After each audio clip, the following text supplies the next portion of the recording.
When I was in high school, for my senior year, we had to do what was called a capstone project, which included I'm sorry, I'm allergic to bullshit.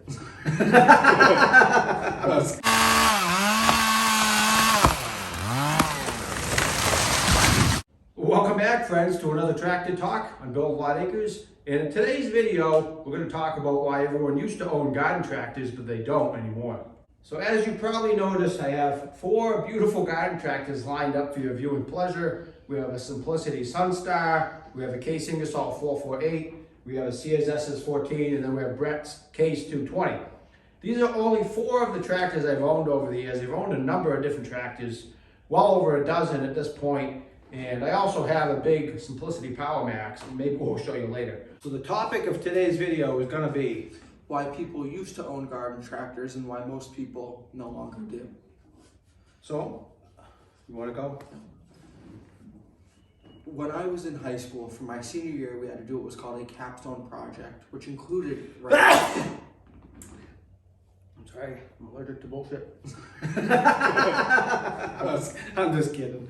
I'm actually going to let Brett take the lead on this one because he did a really impressive thing, which I'm going to let him just tell you. So for my senior year in high school, we had to do what was called a capstone project. It's your end of school project, and part of it was writing a 12-page paper.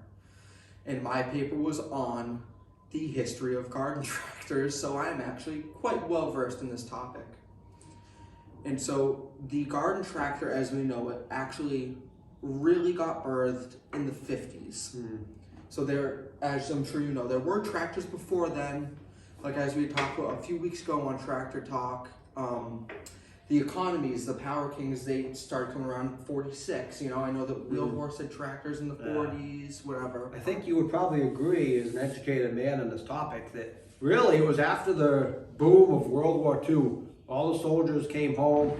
They wanted to do households, homesteads, farms, and there was all these little suburban lots of, you know, let's say an acre, 2 acres, 3 acres, somewhere in that range, and they needed machines, and that's when all these different brands of garden tractors really started coming onto the scene. Yeah, it was definitely post-World War II, and I'd say it was because of the boom of suburbia in the 1950s, you know, that you had a lot of people moving out of cities and into these little lots, you know, like you said, 2-3 acres, and they needed something to take care of the land. Yeah.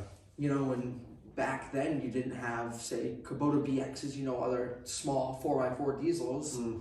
You know, so what'd you do? You bought a garden tractor, you know, whether that be a Case, Sears, Simplicity, John Deere, Cub Cadet, Wheel Horse, Boland's, Economy. But there were a ton of different brands that offered garden tractors, and it's pretty obvious why. It's because so many people wanted them.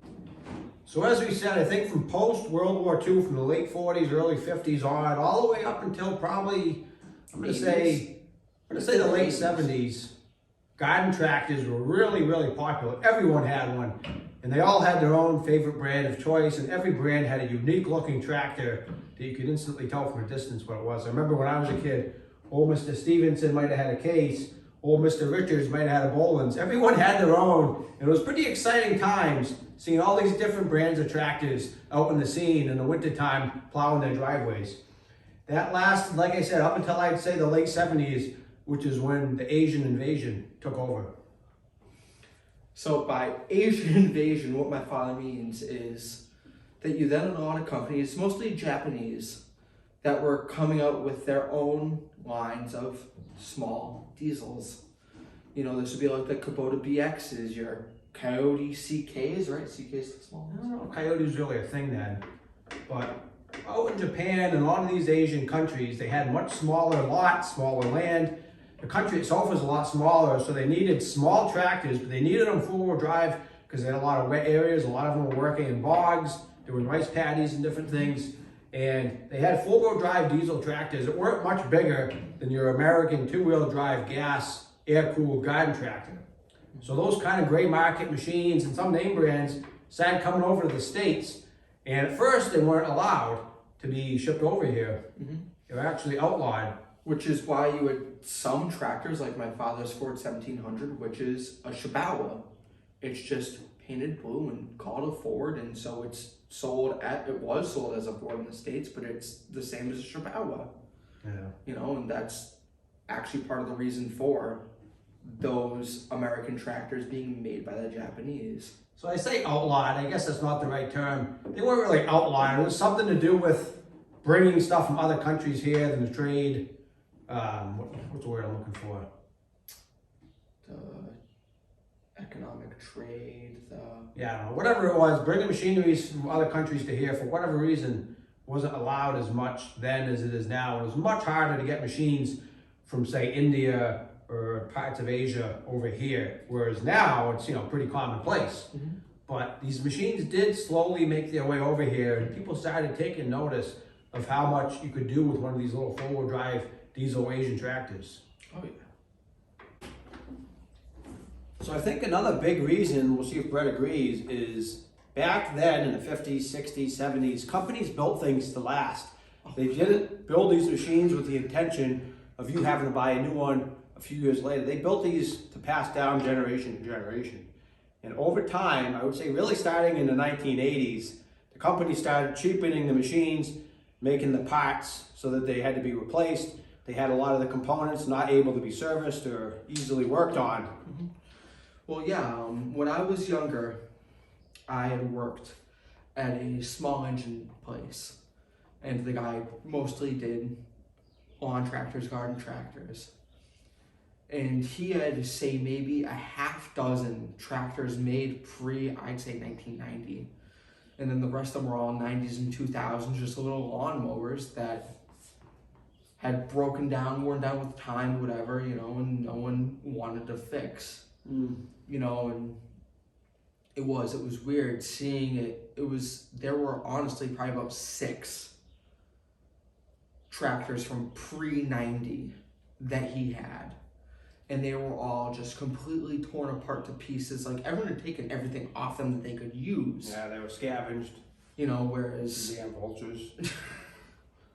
Whereas a lot of these 90s tractors were pretty much complete because they were mass produced. They weren't made with the best quality. No one cares, Yeah, I mean, when you think about it, you couple the fact that the Asian tractors with the four-wheel drive and the diesel started coming over. Mm-hmm. You couple the fact that the company started making these machines a lot cheaper, and you take away another thing, which would be brand loyalty. Oh, a lot of the brands from back then, whether it be Case Ingersoll, whether it be Sears, whether it be Boland's, Gravely, Wheelhorse, they started getting sold out to other companies, and you started really seeing like 2 or 3 main companies like AYP and MTD. They started buying all the different brands, so you really had like 2 or 3 brands making all the tractors, and they started to look all the same. Mm-hmm.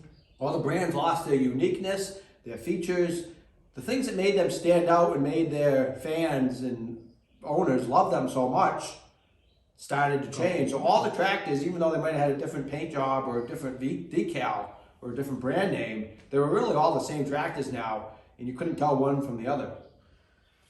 Like, I know me and my father have said it in previous videos, however, if you were to take the 220, the SS14, the Power Max, just the shadows, put the 3 of them next to each other, we could instantly tell the 3 of them apart because of the body lines, the different hood shapes, so on and so forth. True.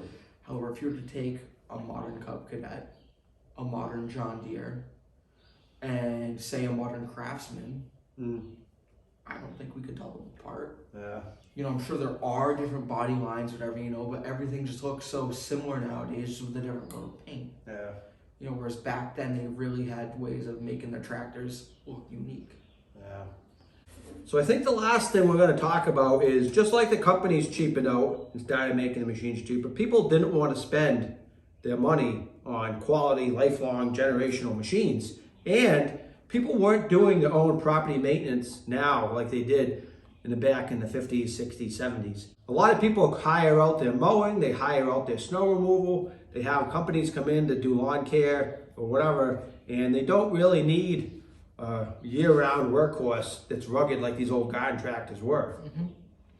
Yeah, a lot of people, they just mow, if anything, and so they can get away with having a cheap little John Deere or Cub Cadet that they bought from Home Depot or Lowe's that'll last them 4 or 5 years and then have to replace it. I mean, of course, there's other reasons. I think zero turns is another huge reason. For the mowing side, you know, people are using zero turns for mowing now, I would say, as much or more than your traditional four-wheel drive ride-on. I mean, I'm the perfect example. I have an Ariens Icon zero turn, which I love. That is my main mower. As much as I like these old tractors, you know, at this point, they're 30, 40, 50 years old. So tinkering on them all the time, keeping them running tip-top shape and having to rely on them to mow every week can be tough when you work a full-time job, you have a family, you know, you have a young, my son is 9 months old. Of course, we're not talking about Brett here, we're talking about my other son, but sometimes he acts 9 months old. I was going to say, we both acted. But we do hope you guys are enjoying this Tractor Talk series. We're sure having a whole lot of fun making them. Please consider checking out the other Tractor Talk series, which we're going to put down in the description below. See you guys in the next one. If you'd like to see some other cool videos on vintage garden tractors and Tractor Talk in general, please consider checking out the videos on your screen.